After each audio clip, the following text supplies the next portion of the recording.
बापू यजमान आहेत आणि एवढा मोठा हार आणलाय बापूंनी. आता तुम्ही मागवापासून बघायला ते महाराज हरकावा शिक काढतय. तुमच्या मनात हे का नाही इमानदारीनं सांगा. बापू कसं कळालं मला? कारण मी भविष्यकार आहे बरं का. कोणाच्या काही अडचणी असत्याल तर कीर्तन झाल्यावर मला विचारा, कारण काळा कोटच घालून आलोय बापू. पहिले तुमच्या काळामध्ये काळा कोट घालून यायचे भविष्यकार. हातामध्ये पिंजरा असायचा आणि त्याच्यात पोपट असायचा का नाही? मला कळतंय, कळालं का नाही तुमच्या मनातलं? आज मी हारच काढणार नाही, काय करायचं तर करा. बापूने एवढा महागाईचा हार आणलाय, एवढं गोड वातावरण आहे, मला आनंद वाटला. तुम्ही म्हणता कस काय? कारण फक्त तुम्हाला सांगायलो बापू, माझ्या सासूरवाडीला कळू देऊ नका बरं का, कारण एवढा हार माझ्या लग्नात सुद्धा नव्हता. म्हणून हार घालीत असतो आणि कधी कधी नाचत बी असतो. तुम्ही म्हणतात नाचतात कहून? महाराज माझ्या लग्नात डीजे नव्हता, लोक म्हणतात विठाला विठाला. आमच्या तात्यासाठी सुद्धा धन्यवाद. तात्यांनी एक कॉल केला, बापूंनी एक कॉल केला. तिकडून दत्ता भाऊ म्हणले महाराज हॅलो, आणि भाऊला म्हणलं हे बघा आलोच, कशाला गडबड करायची? विठाला विठाला. उपस्थित सर्व महाराष्ट्रातील गुणीजन मंडळी आहेत. इकडून माझ्यावर नितांत प्रेम करणारे, आपल्या परिसराचं वैभव भजन सम्राट श्री हरिभक्तपरायण आमचे मोठे चुलते देवीदास महाराज ढगे आहेत. पलीकडून आमचे रघुनाना आहेत, भागवत नाना आहेत. इकडून आमचे श्री हरिभक्तपरायण तानाजी महाराज आहेत, वैद्य महाराज, मोरे महाराज आहेत. मोरे महाराजाचा आमचा परिचय आहे जुना. इकडून आमचे भजन सम्राट उद्धव महाराज साहेब कानडे आहेत. आमचे कोल्हे महाराज आहेत, महाराजाच्या चरणावर दंडवत. आपले गावकरी महाराजच का? हां, आमचे गावकरी महाराज आहेत. इकडून आमचे शेवेधारी श्री हरिभक्तपरायण श्री किसन महाराज आहेत. आमचे बापू आहेत, दादा आहेत, तात्या आहेत. इकडून दादा सर्व, आणि इकडून विनेकरी बाबा. याच्यासाठी गोड टाळ्या वाजवा. वा वा वा वा. आता मला तुम्हाला धोत्राव बघितल्याच्या नंतर मला वाटायला मला माझ्यासोबत घेऊन जावं. येतात का? फक्त घरच्याला विचारा, सीतामातेला येतो इथं म्हणायलात, पण तिकडून तुम्हाला कॉल असतो गृहमंत्र्याचा. गृहमंत्री म्हणते महाराज आला ते उभी रात्रभर बोंबलत हिंडतून मला घेऊन चाललाय. त्याच्यामुळे आधी घरच्याला विचारा. विठाला विठाला. गोड विनेकरी येत बरं का. आणि गाव एवढंच शून्य संप्रदायाचा दंडक. कीर्तनामध्ये विनेकरी कसा असला पाहिजे? धोत्रावरला असला पाहिजे. त्या दिवशी हुकून चुकून मावली दादा माझं कीर्तन विदर्भात, आणि विनेकरीजींच्या पॅन्टीवरला. म्हणलं कीर्तन करायचंय का सोडायचंय? त्याला म्हणलं बापू कंबर आवड, तिनं गळा बांधला. म्हणलं मरतू का काय, मला जेलमध्ये घालतू काय? विठाला विठाला. हो हो, गोड अशी मृदंगावर ज्यांची थाप आहे आमचे आदरणीय वंदनीय महाराज. एवढ्या वयामध्ये एवढा गोड हात आमचे प्रकाश महाराज यांच्यासाठी टाळी वाजवा. वा वा वा वा. गोड सेवा आहे. प्रकाश महाराजाच्या चरणावर दंडवत होतो. आणि माझ्यासोबत आलेले आमचे यूट्यूब ज्ञानाई तडका, आज हे झालेलं कीर्तन पुन्हा पुन्हा आपल्या मोबाईलला आपल्याला बघायला मिळणार आहे. अनंत महाराज ढगे नाव टाकलं की लगेच मोबाईलला येतोय बरं का बापू. ज्ञानाई तडका आणि नाद कीर्तन आमचे श्रीहरी भक्तपरायण आमचे जीवलग मित्र बाळू महाराज यांच्यासाठी एकदा टाळ्या वाजवा. हे चॅनलला आपल्याला आता सोशल मीडियाची गरज आहे, म्हणून बाळू महाराज माझ्यासोबत असतात. विठाला विठाला. हो हो हो. इकडून माता माऊली आहेत, इकडून श्रोते मंडळी आहेत. आता नाराज तर कोण नाही ना? नाही तर लोक नाराज नावं घेण्यामुळं. त्या दिवशी यजमानचं नाव विचारलं, बापू आज तुम्ही यजमान आहेत बरं का, जाताना लक्ष घाला. हा हा, तसं काय नाही, ताण घ्यायचं गरज नाही. त्या दिवशी नाव विचारलं बापू, आणि कीर्तन झाल्याच्या नंतर म्हणलं श्रीफळ. ते म्हणले महाराज तुम्ही नावच घेतलं नाही, आणि आता कशाचं श्रीफळ? निघा, लय अवघड. आता आमचे सगळे महाराज मंडळी आहेत. आमच्या गावातली एक सुखूबाई, तिला नाव घ्यायचा लय नाद बाबा. ती म्हणली बकेटात बकीट, स्टीलचं बकीट, बकेटात बकीट, स्टीलचं बकीट. मदनरावचं नाव घ्यायला 5 रुपये तिकीट, आणि मदनराव बघितलं तर पाथरीच्या बस स्टँडला फुटाने खायलाय. ह्या मदनरावचं नाव घेऊन काय फायदा आहे? भगवंताचं चिंतन घडावा. विठाला विठाला. हो हो, गोड वातावरण आहे तात्या. मला आधी वाटत नव्हतं एवढं गोड वातावरण होईल. म्हणलं वाडी आहे, लहानशी वाडी आहे, लहान गाव आहे, पण एवढं श्रोते मंडळ, एवढी पब्लिक बघितल्याच्या नंतर मला पवित्र नगरी वाटायली. एवढा गोड वातावरण, एवढी गोड सेवा, किती टवटवीत माणसं आहेत. बापू तुमच्या सेवेचं फळ आहे बरं काय. कोणीच नाराज दिसणं. त्या दिवशी विदर्भात कीर्तन, आणि पुढे माणसं बसली सगळे नाराजच. एका जणाला म्हणलं काऊन नाराज आहेत? ते म्हणलं माझ्यावर कर्ज आहे. म्या म्हणलं मी फेडू, नाही का अवघड? आणि पुन्हा दुसऱ्याला विचारलं दादा काऊन नाराज आहेत? ते म्हणलं मला हनुमान जयंतीचे 5 दिवसाचे उपवास आहेत. म्हणलं भल्या माणसं उपवास धरू नको, पण नाराज बसू नको. विठाला विठाला. हो, गोड सेवा आहे, गोड वातावरण आहे आणि या थोड्याशा वेळेमध्ये थोड्याशा सेवेमध्ये आपल्याला अभंगाचं चिंतन करण्याचा प्रयत्न करायचा आहे. जगद्गुरु तुकोबाराय म्हणतात, बाबा माणसाचा जन्म मिळाला, मनुष्य योनी मिळाली, 83,99,999 मध्ये मनुष्य देही निर्मिती झाली आणि या जीवाला भगवंताकडे काहीतरी मागायचं असतं. विठाला विठाला. कारण जीवानं देवाकडे मागावं तेवढा अधिकार जीवाचा असला पाहिजे. कारण आजचा 7वा दिवस आहे आणि 7व्या दिवसाची कीर्तनाची सेवा ही मागणी पर असली पाहिजे. तात्यानं बापून आज मला थोडस 7व्या दिवशी जरा बांधिलकीत टाकलंय. म्हणजे गळा बांधिलकीत नाही बरं का, कंबर बांधिलकीत नाही, अभंगाच्या बांधिलकीत टाकलंय. कारण दंडक हे संप्रदायाचा 7व्या दिवसाची कीर्तनाची सेवा ही मागणी पर असली पाहिजे. मागणी पर सेवा करायची. विठाला विठाला. हो बघा, मनुष्य जन्म मिळाला अर्थातच भाग्य आहे. मग मागणी काय करायची गरज आहे? महाराज म्हणतात मनुष्य जन्म मिळणं ही सगळ्यात मागणी पूर्ण आहे का नाही? काय मागायचंय बाबा? मनुष्य जन्म मिळणं म्हणजे सार्थकता झाली. जगद्गुरु तुकोबाराय एका ठिकाणी म्हणतात, जन्म आलो त्याचे, जन्म आलो त्याचे, जन्म आलो त्याचे, जन्म आलो त्याचे, आधी फळ झाले जाते, आधी फळ झाले आधी फळ झाले जाते, आधी फळ झाले जाते, आधी फळ झाले जाते, आधी फळ झाले जाते. जन्म आलो त्याचे, आजी फळ झाले साचे. बाबा जन्माला आलो ही सार्थकता आहे. मग काय मागायची गरज हो? जन्म द्यालाय देवानं भगवंतानं, झाली का नाही मागणी पूर्ण? मिळत नाही. जगद्गुरु तुकोबाराय म्हणतात की माणसाचा जन्म कितीतरी पुण्य केल्याच्या नंतर मिळतो. जगद्गुरु तुकोबाराय म्हणतात, जन्मोजन्मी आम्ही बहु पुण्य केले, तेव्हा या विठ्ठले कृपा केली. अरे हजारो अनंत जन्मीमध्ये काहीतरी पुण्य केलंय आणि त्यावेळेस माणसाचा जन्म मिळालाय रे दादांनो. एवढंच नाही, जगद्गुरु तुकोबाराय म्हणतात, तुका मने होता ठेवा, तो या भावा सापडला. अरे काहीतरी गेल्या जन्मामध्ये चांगलं केलं होतं म्हणून हा माणसाचा जन्म मिळालाय. किंवा जगद्गुरु तुकोबाराय पुन्हा एका ठिकाणी ज्ञानोबाराय म्हणतात, बहुत सुकृताची जोडी म्हणून विठ्ठली आवडी, आणि तुहा विठ्ठल बरवा, तुहा माधव बरवा. विठ्ठल विठ्ठल.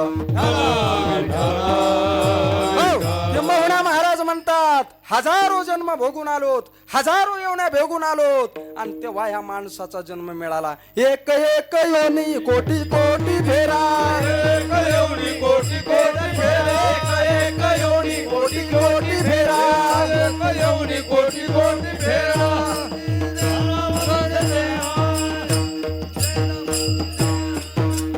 हजारो येवण्या भोगून आलो, एक एक योनी कोटी कोटी फेरा आणि तेव्हा मनुष्य देहा. त्याच्यानंतर माणसाच्या जन्माचा वारा लागला रे, संपलं, निरासन झालं. किंवा महाराज म्हणतात, बाबा काहीतरी गेल्या जन्मामध्ये प्रारब्ध चांगलं होतं म्हणून हा जन्म मिळाला. कारण 3 गोष्टी बाबा प्रारब्धाच्या अधीन आहेत. कोणत्या 3 गोष्टी? आपण म्हणतो अन्न मान धन, येतो प्रारब्ध अधीन. अन्न मान आणि धन, कितीही प्रयत्न करा नशिबाच्या पलीकडे अन्न मिळत नाही. शेतामध्ये किती पिकवा, निसर्गानं साथ दिली आणि देवानं जर कृपा केली तर आपल्या पदरात आहे, म्हणजे प्रारब्धाच्या अधीन. दुसरी गोष्ट मान. मान एखाद्याला ₹1,00,000 देतो म्हणलो आणि मान तरी ते मानित नाही बरं का. मान सुद्धा प्रारब्धाच्या अधीन आहे. आज एवढा आनंदी आनंद उत्सव आहे या नगरीमध्ये. बापू यजमान आहेत आणि एवढा मोठा हार आणलाय बापूंनी. आता तुम्ही मागवापासून बघायला ते महाराज हारकावा शिक काढतय. तुमच्या मनात हे का नाही इमानदारीनं सांगा. बापू कसं कळालं मला? कारण मी भविष्यकार आहे बरं का. कोणाच्या काही अडचणी असत्याल तर कीर्तन झाल्यावर मला विचारा. कारण काळा कोटच घालून आलोय बापू. पहिले तुमच्या काळामध्ये काळा कोट घालून यायचे भविष्यकार. हातामध्ये पिंजरा असायचा आणि त्याच्यात पोपट असायचा का नाही? मला कळतंय, कळालं का नाही तुमच्या मनातलं? आज मी हारच काढणार नाही, काय करायचं तर करा. बापूने एवढा महागाईचा हार आणलाय, एवढं गोड वातावरण आहे, मला आनंद वाटला. तुम्ही म्हणता कस काय? कारण तुम्हाला सांगायलो बापू, माझ्या सासरवाडीला कळू देऊ नका बरं का. कारण एवढा हार माझ्या लग्नात सुद्धा नव्हता, म्हणून हार घालीत असतो आणि कधी कधी नाचत बी असतो. तुम्ही म्हणतात नाचतात कहून? महाराज माझ्या लग्नात डीजे नव्हता, लोक म्हणतात विठाला विठाला. हो, एवढा मान प्रारब्धाच्या अधीन झाला, प्रश्न सुटला. आणि तिसरी गोष्ट धन. प्रारब्धाशिवाय मिळत नाही. धन बरं का, धन धन पैसा. अहोरात्र जगाचे प्रयत्न आहेत, रात्रंदिवस कष्ट करायलोत. कशासाठी? भिकारी होण्यासाठी नाही, पैसा मिळवण्यासाठी आणि श्रीमंत होण्यासाठी. सगळे श्रीमंत होईलेत दादा? नाही, कारण प्रारब्धाशिवाय श्रीमंती नाही आणि धन नाही. विषय संपला. आता ते धनाचं नाही बोलत, ह्या धनाचं बोलतो. नरदेह नावाचं धन प्रारब्धाशिवाय मिळत नाही, मान्य करावं लागन. दृष्टांत सांगतो, भजन करा विठाला विठ्ठल.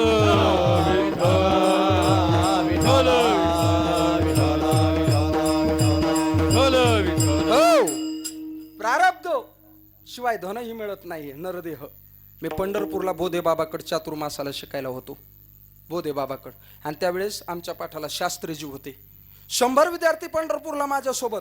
आणि शिकत असताना त्या शास्त्रीजींनी मला 50 पोरायच्या चपात्या करायचं काम लावलं. किती? 50 पोरायच्या चपात्या करायचो मी. बाबा, हे फक्त तुम्हाला सांगायलो मला चपात्या येतात, माझ्या घरच्याला कळू देऊ नका. उद्या हे कीर्तन सोडून चपात्या करावं लागत्या म्हणून सांगायलो, लक्षात घ्या बरं का. हा, चपात्या करायचो 50 मुलायच्या. आणि त्याच्यानंतर जिंतूर तालुक्यातला एक मित्र आला, आमच्या प्रकाश बाबाच्या गावाकडला. तो म्हणला, महाराज मला बी महाराज व्हायचंय. म्हणलं राहे आणि सेवा कर. बरं का अमोल दादा, लक्षात घ्या. ते 2-4 दिवस राहिलं. ते म्हणलं, हे आपल्याला चपात्या करायच्या नाहीत, आपल्याला काय व्हायचंय? महाराज व्हायचंय. आणि महाराज होऊन महाराष्ट्रभर हवा करायची. म्हणलं, भल्या माणसा, आधी सेवा करावा लागते आणि नंतर हवा होत असते. तो म्हणला, नाही नाही, डायरेक्ट सेवा करायची. म्हणलं, डायरेक्ट सेवा करायची म्हणल्यावर तात्या हवा निघून जात असती. म्हणून आधी माणसानं सेवा करावा आणि सेवा केल्याच्या नंतर मग हवा होत असते. विठाला विठाला. हो, ते ऐकलं नाही. 2-4 दिवसानं गावाकडे पळून आलं. चपात्या करणं होत नाही म्हणलं. आणि त्याच्यानंतर 10 वर्षानं त्याची मग अशा एका मंडपामध्ये भेट झाली. हे धर्म मंडप आहे माऊली दादा, तो लग्नाचा मंडप होता. हे धर्म मंडप आहे. आणि त्या लग्न मंडपामध्ये भेट झाली. आता लग्नाचे मंडप योगायोगानं बघायला मिळणं, बरोबर आहे का नाही? तुमचे झालेत सगळ्याचे म्हणून तुम्हाला धन्यता आहे. उजळले भाग्य आता, अवघी चिंता वारी येली. नाही तर ज्याचे होईना त्याला विचारा, भया तू झालंय का? झालंय हे नाही होईन. मग सध्या बजरंग बलीला सोबती बरे आहेत. माऊली भाऊ लय अवघड झालंय सध्या. कारण तुम्ही म्हणता कस काय माय सोयरी की जमितो बरं का. आणि असंच काळाला पोरायला महाराज सोयरी की जमित येत. महाराज कीर्तन झाल्याच्या नंतर 9-10 पोराने येडा घातला. एका 50 वयाच्या पोरानं येडा घातला मला. आणि ते म्हणला, बाबा माझ्याकडे लक्ष द्या. मी म्हणलं, बापू तू वय किती? म्हणला, फक्त 50. म्हणलं, फक्त? आता म्हणलं 5 वर्षासाठी भल्या माणसा कशाला बाटायला? किती अवघड. विठाला विठाला. हो, एवढी सेवा. आणि त्याच्यानंतर आणि मी बी कधी कधी जमवायलो ना, लोक ऐकायलेत महाराज लोकांचं. मी म्हणलं, हे पाय तू लग्न करून देतो, पण आधी गाळ्यात काय घालावा लागन? माळ घालावा लागन. आणि माळ घातल्याच्या नंतर माझ्यासोबत राह, तू लग्न करण्याची जबाबदारी माझी. आणली मोठीची मोठी माळा, अशी तगड्याची तगड्या. म्हणलं घाल. ते मला एवढी मोठी मी घालीत नाही, मला बारकी माळ द्या. म्हणलं बारकी माळ देतो, पण बायको बारकी भेटन. म्हणला नाही नाही मोठी पाहिजे. म्हणलं मोठी माळ. महाराज आता एवढ्याल्या मोठ्याल्या माळी झाल्यात. गाळ्यातली माळ जर काढली बापू आणि दुमती तिमती करून जर मसडी मारली ना, मसड मरण. एवढ्याल्या मोठ्याल्या माळी घालायलेत लोक. पण आचरण शुद्ध जीवन असलं पाहिजे माळीपेक्षा, हे लक्षात घ्या. मला तुम्हाला सांगायचंय. मग ते ऐकलं. त्याच्यानंतर तुम्हाला सांगायला योगायोगाच्या गोष्टी बरं का. आता तर काळच बिघडलाय प्रकाश महाराज. तुमच्या इकडं कसं आहे मला माहित नाही, पण आता आमच्या इकडं कसं आहे, तुमच्या इकडं मुलं मुलीला बघायला जात असतील, पण आमच्या इकडला भाग बदललाय. दत्ता भाऊ, आमच्या वरखेडकर आता मुलं बघायला चालल्यात. 4-5 मुली माझ्यासारखी फॅट केली माऊली भाऊ. आणि गेल्या ना मुलाला बघायला, मस्त तिथं लिंबू पिळून पोहे खाल्ले. म्हणले बलवा पोराला. आणि पोराच्या हातात गिलास द्याला. ते पोरग चारबळलं ना. म्हणला काय झालंय? पहिल्यांदाच आयुष्यामध्ये. आणि त्याला पुढे बसवलं त्या पोराला. आणि मुलीनं गॉगल काढला. आणि गॉगल काढल्याच्या नंतर त्या पोरीनं विचारला पहिला प्रश्न, अय तुझं नाव काय? ते दचकलं ना. महनाव महनाव हे नाही करी बाबा. काय ना काय ते म्हणते तुम्हालाच गुत्त दिलंय, सांगा तुम्हीच. त्याला 2 वर्षानं आठवलं. ते म्हणलं महनाव वसंत. मुलगी म्हणली माय मला नाही पसंत. बघता काय इचकली सोयरी. विठाला विठाला. हो, तशा मंडपामध्ये भेट झाली. म्हणलं दादा काय चाललंय, आनंद आहे म्हणले, लग्न झालंय म्हणलं. काय करतात मंडळी, 1.5 लाख रुपये पगार आहे. वा वा, माया कानातून धुपन बाहेर 1.5 लाख. म्हणलं महिनाभर हिंडायलो 1.5 लाख रुपये जमा होईनत. दररोज हिंडायलो कीर्तनाला आणि मंडळीला 1.5 लाख रुपये पगार. काय करतात मंडळी, म्हणले काय नाही, DSF कॉलेजला जिंतूरला लेक्चर येत, 1.5 लाख रुपये पगार आहे. वा वा वा, म्हणलं आनंदाची गोष्ट आहे. बर बर बर. मग म्हणला, मी म्हणलो तुम्ही काय करता, ते म्हणला महाराज काहीच करीत नाही. आमच्या मंडळी सकाळी 10 वाजता कॉलेजला जातात आणि 4ला घरी येतात आणि मी काहीच करीत नाही, फक्त 3 टाइम चपात्या लाटतो. काय लाटायचं नव्हतं, चपात्या लाटायच्या नव्हत्या, पण प्रारब्धाच्या अधीन होतं. चपात्या लाटावा लागला, प्रारब्ध सुटत नाही. विठाला विठाला. हो, तसं प्रारब्ध चांगलं होतं म्हणून हा जन्म मिळालाय, हा देह मिळालाय. किंवा महाराज म्हणतात योगायोगानं सहज आपल्याला जन्म मिळालाय. एका ठिकाणी तुकोबाराय म्हणतात, पावला हा देह कागटाळी न्यायो,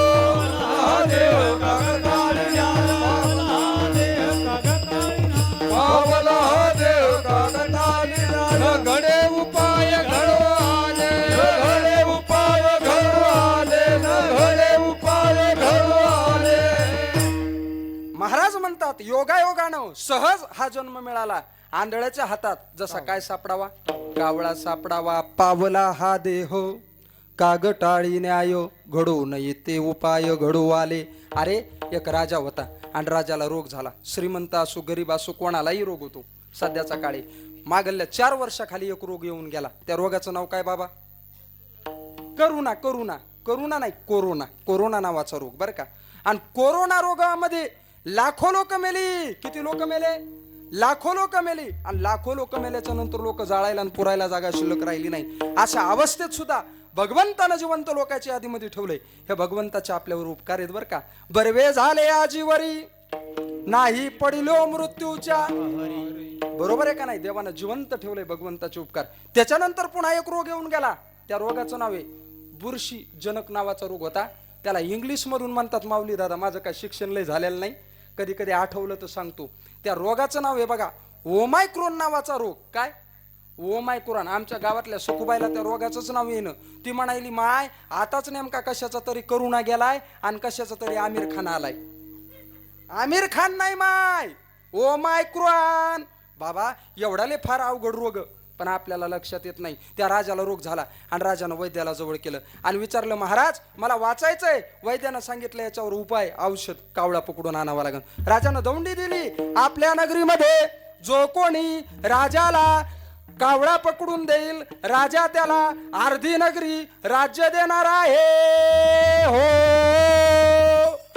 दौंडी पहिल्या काळातली. महाराज हापाहाप सुटली. कावळा पकडण्यासाठी नाही बरं का, अर्ध राज्य मिळवण्यासाठी. दिसणारे सुद्धा कावळा पकडायला चालले, पण सापडणं बाबा. आता मला कावळा पकडून द्या विनंती आहे. आजचं बापू आजचं पाकिट कावळा पकडणाऱ्यालाच देऊ. बरोबर आहे का नाही, बापू बी हो म्हणायलेत, काही अडचण नाही, पण पकडून द्यावा लागेल बरं का कावळा. महाराज सापडतो का कावळा, सापडत नाही. डोळस लोक पकडायला गेले कावळा सापडणं, पण एक आंधळ बापू कोळशेवाडीतलं, कोळशेवाडीत नसन आंधळ, कासापुरीतलं सांगू बरं, तुमच्या गावात नसन, आमच्या गावातलं एक आंधळ कॅनल, हे काय कॅनल, कॅनलला आंघोळ करायला गेलो आणि अंगावर पाणी घ्यायचं, रामकृष्ण हरी म्हणायचं, रामकृष्ण हरी रामकृष्ण हरी असं करायचं आणि टाळी वाजवायचं. अचानक त्या आंधळ्याच्या हातामध्ये कावळा आला आणि माझ्यासारखा शहाणा त्याच्या जवळ गेला. म्हटलं दादा अरे बाबा रात्रीचा दिवस केला तरी आमच्या हातामध्ये कावळा आला नाही, तुला कावळा कसा पकडला? त्या आंधळ काय म्हणलं तात्या, कावळा पकडणं काय एवढी मोठी गोष्ट आहे का, डबल दुसरा पकडून देऊ का? काय म्हणलं ते, डबल दुसरा पकडून देतो. बापू त्यानं धरलेला हातातला कावळा काखेत धरला माऊली दादा आणि म्हणला हे बघा महाराज दुसरा कावळा पकडून देतो, हात वरी करणं, टाळी वाजवायला जाणं, काखेतला कावळा उडून जाणं संगच. आता कावळा एकदा गेला, आता येतो का आंधळ्याच्या हातात कावळा. जगाच्या बाजारे सर्व काही मिळे, वा वा वा, जगाच्या बाजारे सर्व काही मिळे, जगाच्या बाजारे सर्व काही मिळे, जगाच्या बाजारे सर्व काही मिळे.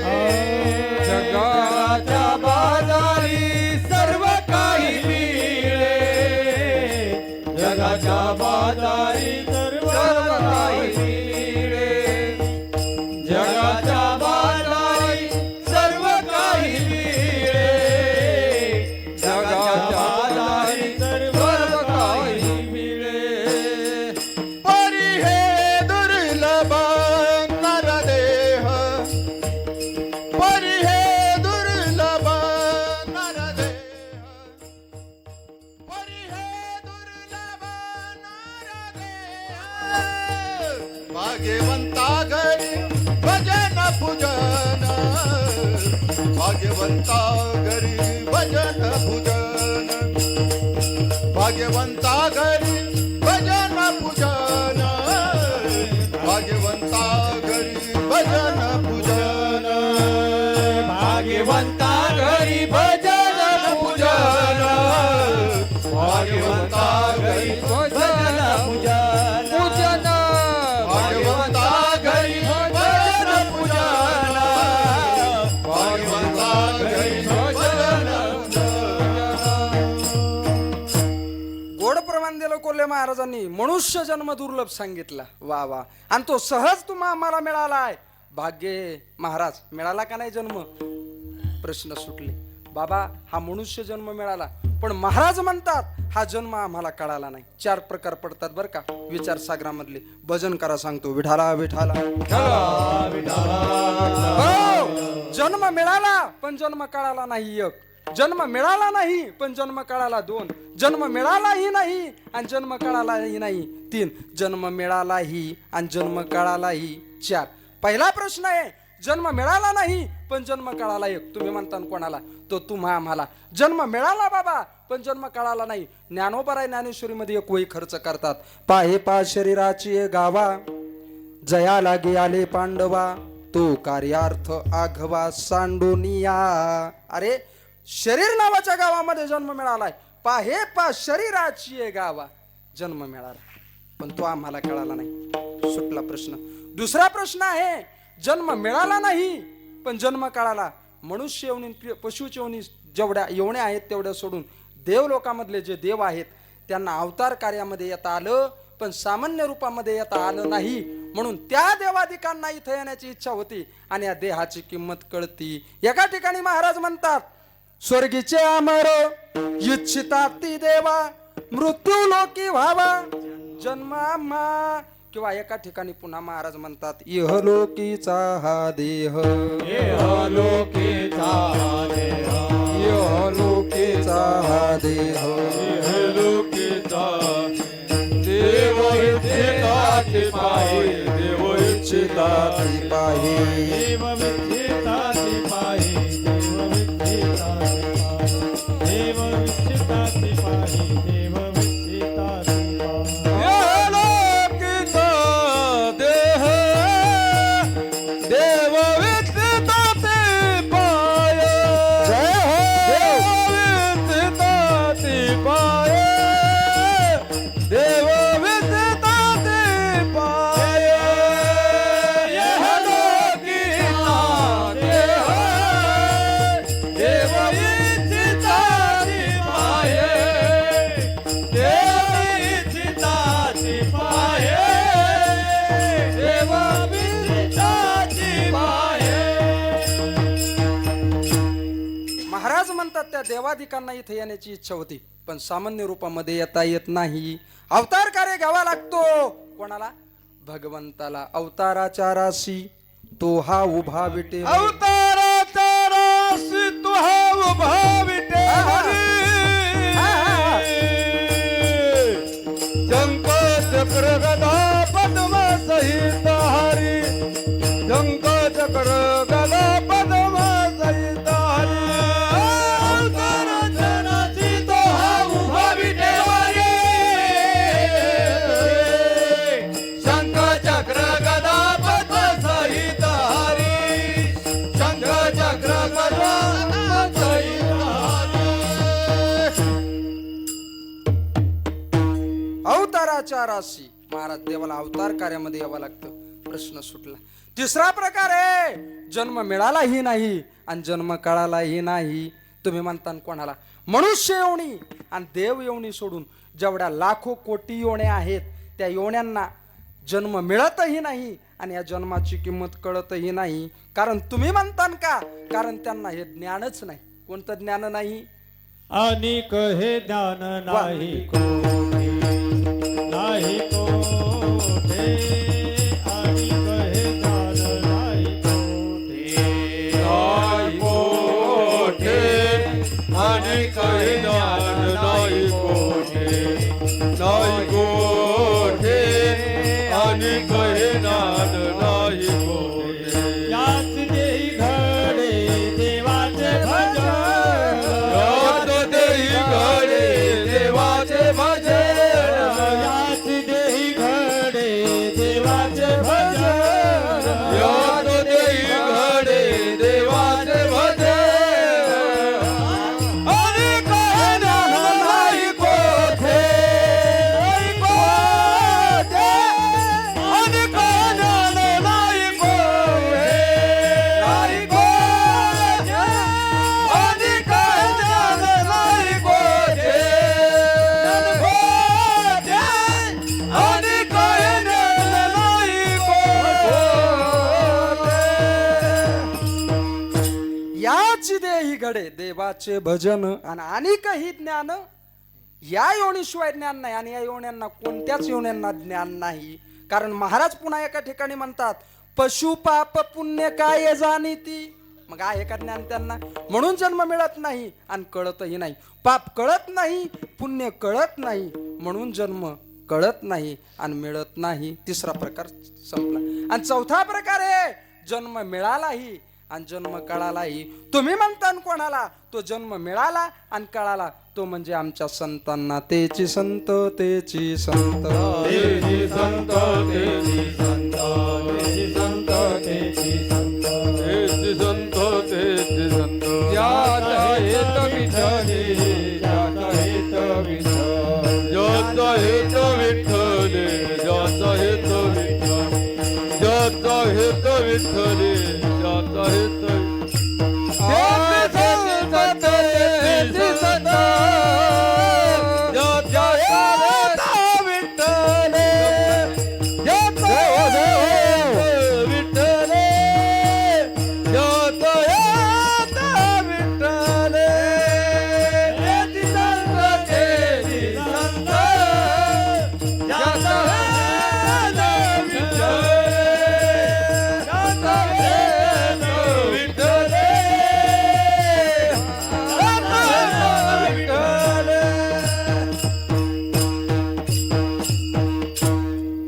संत तेची संत. ज्यांचा हित विठ्ठले त्या संतांना जन्म मिळतोही आणि जन्म कळतोही. किती भाग्यवान आहेत आपण.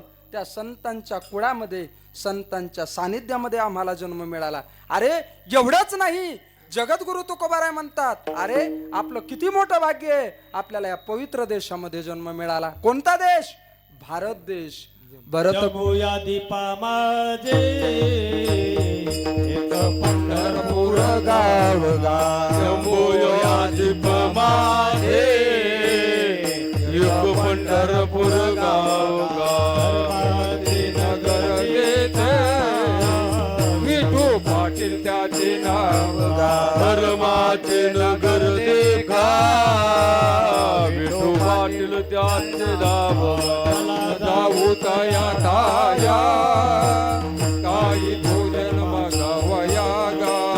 जाऊ तया ठाया काही भोजन मागावया.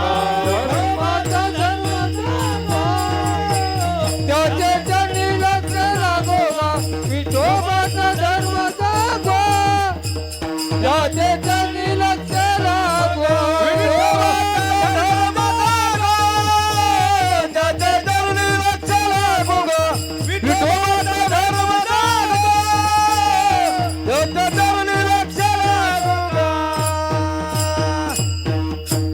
जम्बूद्वीपामध्ये जन्म मिळाला.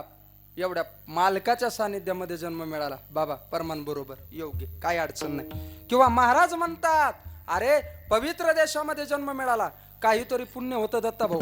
तुम्ही पवित्र ते कुळ पावन तो देश. पवित्र ते कुळ